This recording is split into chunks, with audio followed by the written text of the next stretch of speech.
గోబీని చిన్న చిన్న ముక్కలుగా కట్ చేసుకోవాలి. ముందుగా సాల్ట్ వాటర్లో క్లీన్ చేసుకొని వేడి వాటర్లో వేసుకొని పక్కన పెట్టుకోవాలి.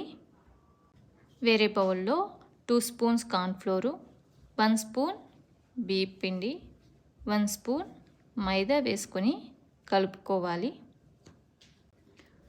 కొద్దిగా కారము, కొద్దిగా ధనియాల పొడి వేసుకొని, కొద్దిగా జీలకర్ర పొడి కూడా వేసుకొని, తగినంత సాల్ట్ కూడా వేసుకొని, దాంతోపాటుగా కొంచెం వాటర్ తీసుకొని పిండిని జారుగా చేసుకొని సాల్ట్ సరిపోయిందా లేదా చెక్ చేసుకొని పక్కన పెట్టుకోవాలి. వేడి వాటర్లో ఉన్న గోబీని తీసుకొని పక్కన పెట్టుకున్న పిండిలో కలుపుకోవాలి. కడాయి పెట్టుకొని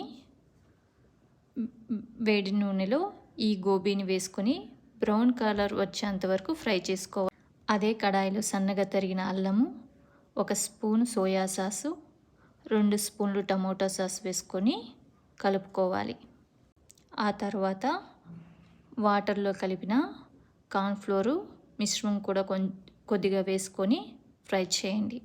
ఆ తర్వాత కొంచెం పచ్చిమిర్చి, కొంచెం కొత్తిమీర వేసుకొని కొద్దిసేపటి తర్వాత ఆల్రెడీ ఫ్రై చేసిన గోబీని మిక్స్ చేసుకుంటే వేడి వేడి మంచూరియా రెడీ.